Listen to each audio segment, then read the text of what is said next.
let's get straight to the point. Pause the video, go to the description, click on Amazon link and buy this knife, like right now. Hi there, knife people. Hello, lady and gentlemen. If you watch my channel on a regular basis, you know this type of intro is totally uncharacteristic for me. Because what do I do here? Most of all, I bash knives, literally and figuratively speaking. I test them, I beat them to death, I find whatever is wrong with them, and then I make it public. But I am impressed with this $30 knife, designed in US, made in China, as they all are. Modest steel, 8 CR13 MOV. Nothing special, but very special at the same time. And the reason I say that, it hit all the criteria that I consider important in a small fixed blade knife, of which I already have a plethora of. Which I do. Anyway, what's a plethora? Let me show you. Plethora is a fancy word for a shit pile, crap load of compulsive purchasing.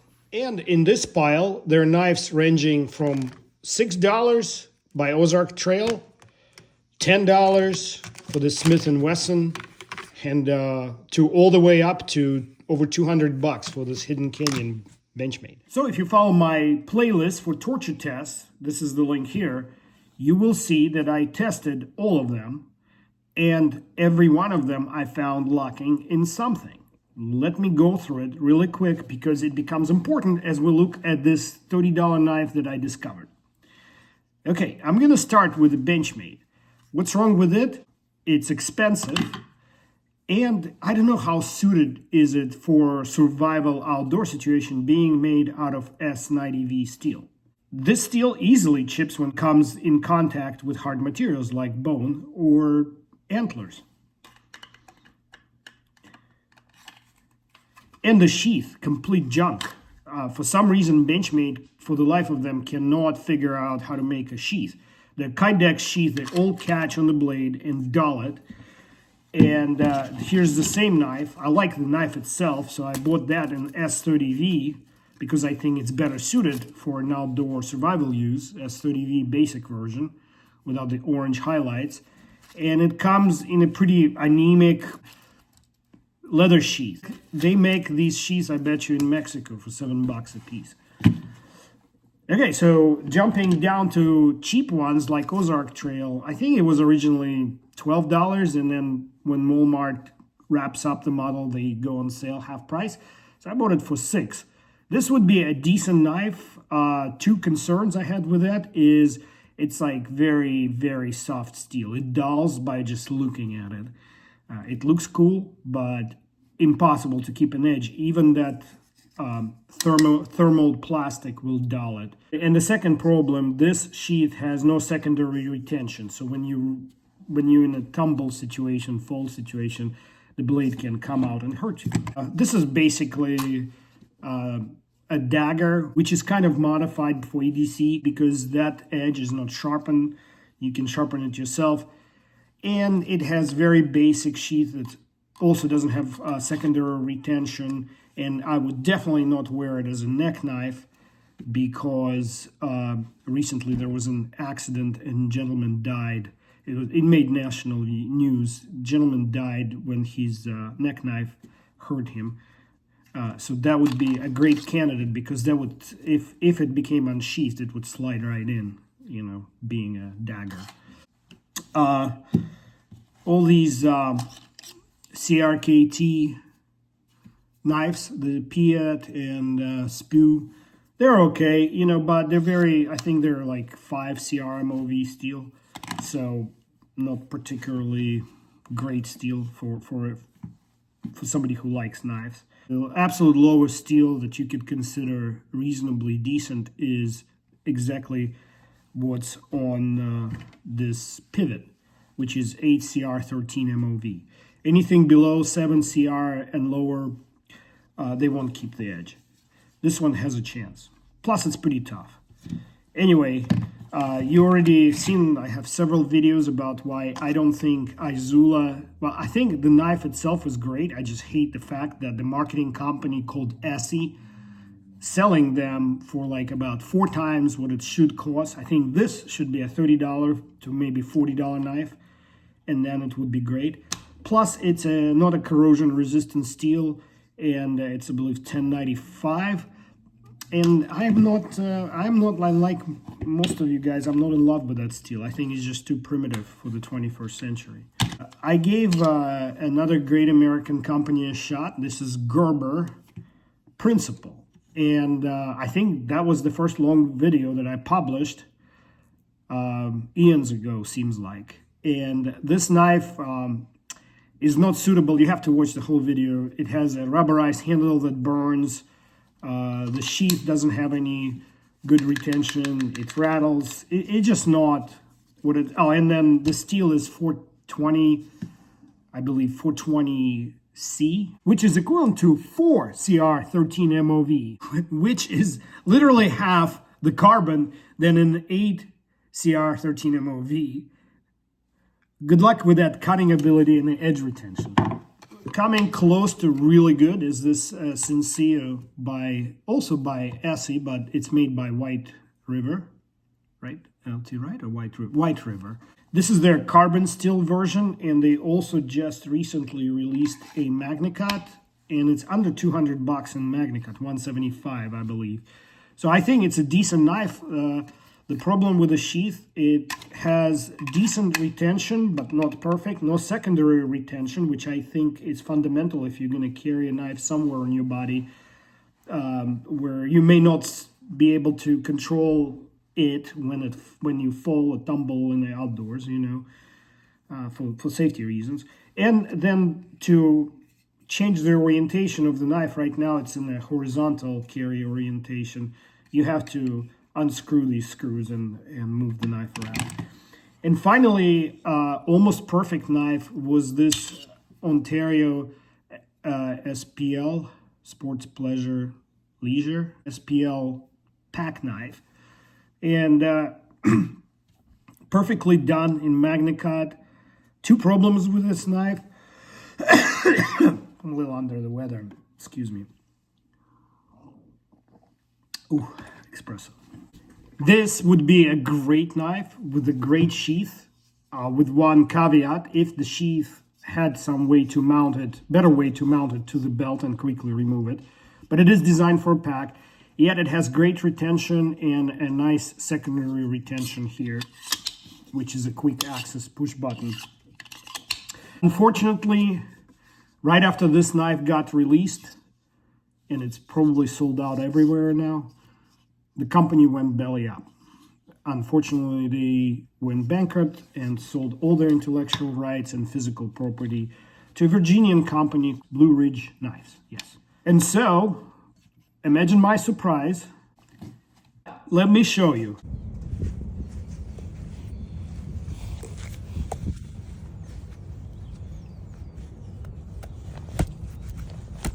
This is the test where I strike this dead oak tree 25 times, and you can see many a knife lost a blade in that tree.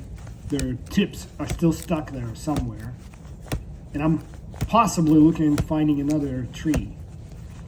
And I pry that knife left to right just to make sure the tip is strong enough for me to carry it as an EDC. Because I think your EDC knife should be able to do absolutely everything, no matter how small or large it is. So I walked into my favorite store, 511, where I buy most of my clothing. I just like the brand and quality. Anyway, I walk into 511, and right in the front, they have these new, to them, knives hanging on the, display. So show me a knife, and I'll stop in my tracks and start looking at it. And immediately the word pivot clued me on a fixed blade, clued me in to the fact that its belt clip will pivot. And it does, 360 degrees. And it has these nice clicky stop points. I don't know how long they will last, but it's a $29.95 knife. I removed the little price sticker, but cleverly the store owners, I think they're franchisees, it says born in Colorado, but down here it says made in China. So they hit it with a little sticker. So I want you to understand clearly, it's designed in Colorado, Lakewood, Colorado, but it's manufactured in China. I'd say I'm leaning towards whoever makes K-bar knives probably makes this. You just saw my pile of fixed blades, small fixed blades, and they all drop point with a belly. I don't think a single one of them has any other blade style. So I really like the fact that it's Wharncliffe. And what do I like about it is because that's in my humble opinion, that's a good blade style for a softer steel. Here's why. Because it is a softer steel, you will be sharpening it in the field with objects that may not be suited for sharpening knives with a more complicated geometry. Here's a straight line. You will be able to sharpen it on the edge of your car window. You'll be able to sharpen it on the back of your coffee mug, and I'll probably demonstrate, so stick around. Anyway, straight blade right here is perfect shape for that.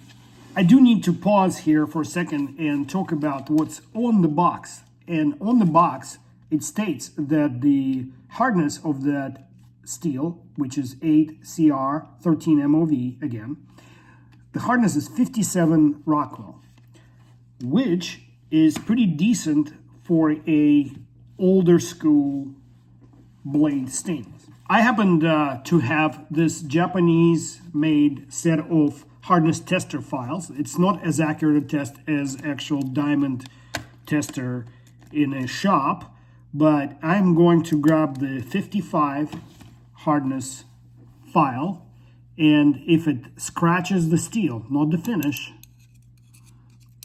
but the steel itself, then that means it's softer than 55. Let me do it so you can see. It skids right off. Okay, now I'm going up to 60. Says so on the file right there, 60 HRC. Let's see what that does. And I felt it catch, and it made a little mark here, so yeah.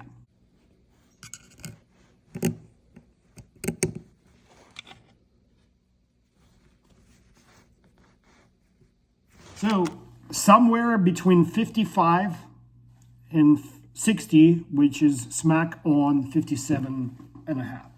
So they weren't kidding about that. If you watch my channel on a regular basis, you also know that I am a hobbyist knife sharpener.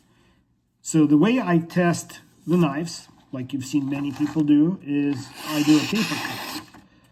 So as you can see, the knife cuts straight out of the box. I have not straight out of the box. Let me show you what I did before I started filming this.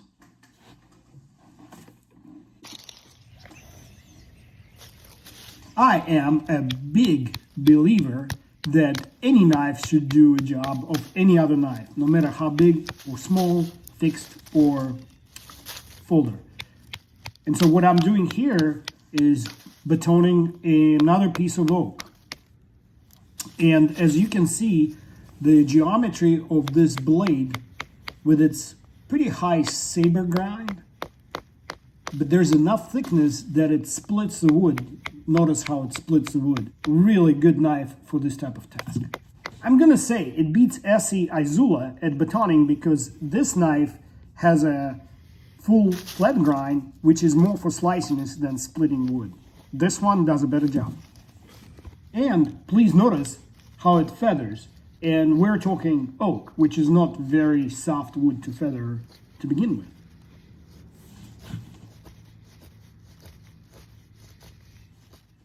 My channel regulars also know that I'm a little bit of a sharpening snob. And I don't consider a knife sharp until it can do this.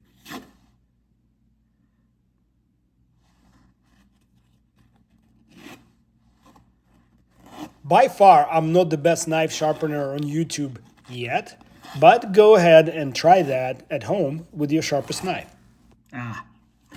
Recurve or no recurve, no excuses. I haven't tried it yet, but I doubt that will cut paper towel unsupported and without tension straight out of the box. Or after, well, actually it has a promising start. So it's not perfect, but it's almost there. Let's see if I can get it there using some kind of not real sharpening device. This coffee mug I got in Reno. Reno was so expensive, I could only afford half a coffee cup. It's pretty cool. Don't gamble. I'm gonna mark the edge with a black marker to see what I'm doing.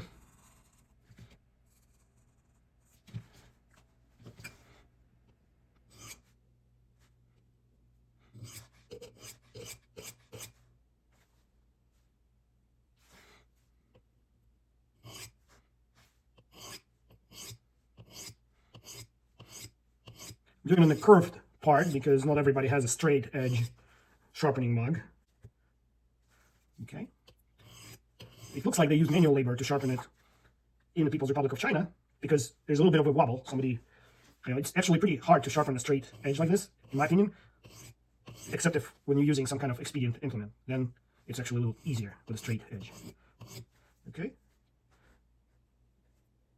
Feel a little bit of a burr, so I'm going to deburr it by reversing the motion. And now this is just a piece of random leather laying around, and there's no compound on it of any kind. So this simulates your trouser belt in the field, or whatever piece of leather you can find. Okay, so I'm gonna test it in a printer paper. See if okay, I feel a little bit of a burr still, so I'm gonna let me do it like this. It doesn't matter how many times you stroke. If you like counting your strokes while stropping, become an accountant. You have to feel. Counting won't tell you what you're doing. You have to feel and test. Yep. Clean it up. Where's my paper towel? Let's go straight to the jagged edge. Yep. So this is the advantage of HCR MOV. Now let me take a real strop, and it's dirty, and show you what it can really do if you properly strop it. What I use here is a black compound, not the green, that amateurs use, because it's a little grittier than the green, but not so gritty that you can't just reverse it then to the, this is untreated leather, no compound of any kind, and then I get better edge that way. So black compound, I'll throw that link in too. Well, let's see.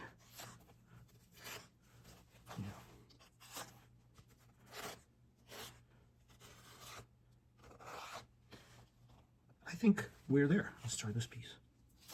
It's not some kind of special paper towel. I shop at Aldi, and it's a cheap store. Because I'm a knife hobbyist, I kind of have to save money. Something going on. Ooh, something is going on with the tip here. That tip. Yeah, that's probably 30 people going to say how wrong I am to do this. But don't listen to anybody. Learn your own way. Nah, I'm just kidding. Let's see. Yeah. Brings me to the next point. That's the reason I was saving this. So if you have a knife with a belly like this and you're trying to open packages, it's kind of uncomfortable and you have to find your way in, kind of, if you know what I mean. You have to mind the tip. With a Warncliffe, it's like a razor blade or box opener. It just gets right in. And you don't have to, worry about controlling it and the angle changing on you. So let's see what this is. It's probably a neck. Which brings me to the next part of the video, which I want to talk about how to carry this knife. And you will be surprised, I promise. This is just basic. Where's the sheath? There you go. Due to its fish lip design, this clip goes easily onto any belt or in your jean pocket. And because it's grippy, it lets you do this. There's that hook on the inside that hooks onto your seam. It's pretty hard to remove it later, which is what you want in the EDC fixed blade. But that's not even the coolest part. Watch this. Out of all small fixed blades that I own, this is the first knife that can do this with a factory clip.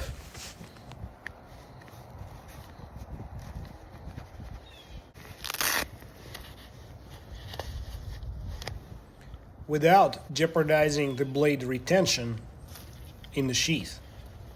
You can do this, put it back in, now watch.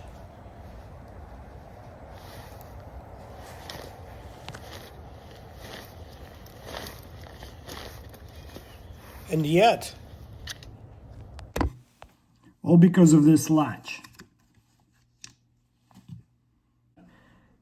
The other important point is this Warncliffe blade is the most penetrating shape other than the double-edged dagger. And I will demonstrate that too. By the way, you can just use your thumb to unsheath it. You don't need to use the latch. Let's see how it did against the Kevlar vest. This is a dense foam to imitate whatever is inside the vest.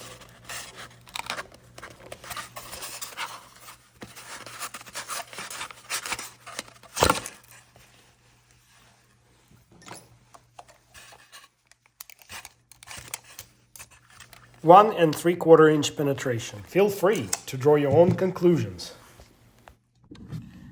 Ergonomics. Those ergonomics that of a combat knife. Let me explain.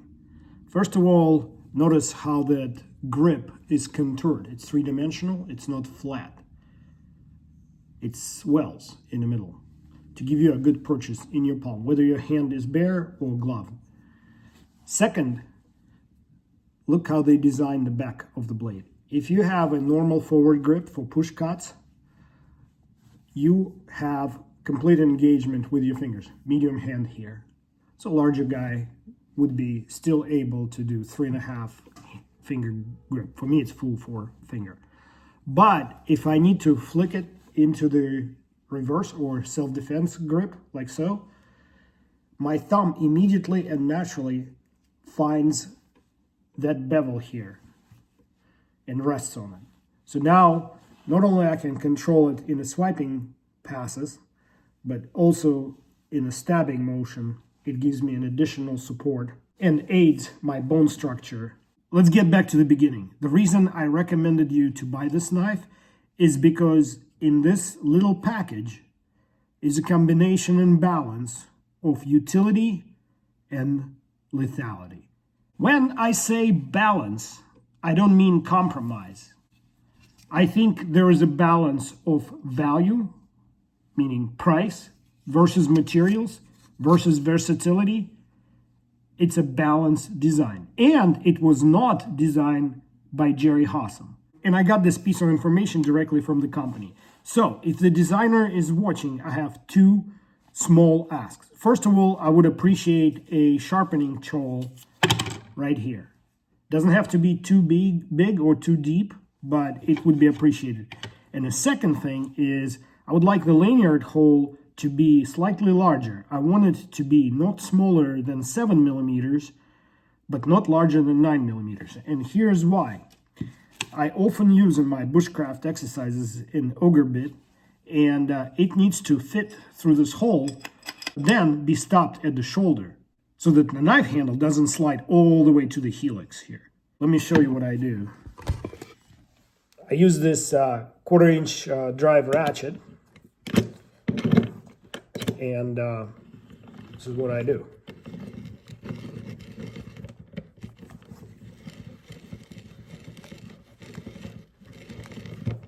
Yeah. So, other option was fielded by Victorinox, and it sucks. Please don't do that. This sucks because there's no balance. Knife is all about balance. There's no balance. There's no way for you to get your hand on. So you'll find yourself still using some kind of secondary tool just to create that balance. So it'll slow you down, and it just doesn't work. If you do choose to put a hexagonal 1/4 inch drive on the knife, it needs to be here. When it's here, let me put it in the sheath.